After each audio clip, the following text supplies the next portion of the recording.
بسم اللہ الرحمن الرحیم۔ السلام علیکم آفیشیل دعا و وظیفہ کے پیارے دوستو، ہم امید کرتے ہیں کہ آپ خیریت سے ہوں گے۔ ہماری دعا ہے کہ اللہ پاک آپ سب کو خیر و عافیت کے ساتھ رکھے، آمین۔ دوستو، آج کی اس ویڈیو میں ہم آپ کو بیت الخلاء میں داخل ہوتے وقت کی دعا سکھائیں گے، تو اس بارے میں التماس ہے کہ ہماری ویڈیو کو شروع سے لے کر اینڈ تک لازمی دیکھیے گا، اور ویڈیو کو آگے بڑھانے سے پہلے ہمارے چینل پر نئے آنے والے ناظرین سے گزارش ہے کہ ہمارے چینل کو سبسکرائب کرنے کے ساتھ ساتھ بیل آئیکن میں آل کا آپشن بھی سلیکٹ کر لیجئے تاکہ آپ کو ہماری فیوچر میں اپلوڈ ہونے والی تمام ویڈیوز کو نوٹیفیکیشن مل سکے۔ تو چلیں ویڈیو کو سٹارٹ کرتے ہیں۔ بیت الخلاء میں جانے سے پہلے کی دعا۔ بسم اللہ الرحمن الرحیم۔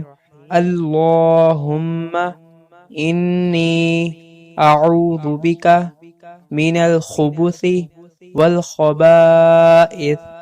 بسم اللہ الرحمن الرحیم۔ اللہم انی اعوذ بک من الخبث والخبائث۔ ترجمہ: اے اللہ، میں ناپاک جنوں نر و مادہ سے تیری پناہ مانگتا ہوں۔ دوستو، ہم امید کرتے ہیں کہ آپ کو ہماری پچھلی ویڈیوز کی طرح یہ ویڈیو بھی پسند آئی ہوگی، تو اس ویڈیو کو بھی لائک اور شیئر کرنا نہ بھولیے گا، اور صدقہ جاری سمجھتے ہوئے اپنے دوستوں کے ساتھ بھی لازمی شیئر کیجیے گا، اور آپ اپنی رائے کا اظہار ہمیں کومنٹ باکس میں بھی کر سکتے ہیں، اور نیکسٹ ویڈیو ہم کس ٹاپک پر بنائیں وہ بھی کومنٹ باکس میں لازمی بتائیے گا۔ تو آج تک کی ویڈیو کے لیے اتنا ہی، نیکسٹ ویڈیو ملتے ہیں، تب تک کے لیے اللہ حافظ۔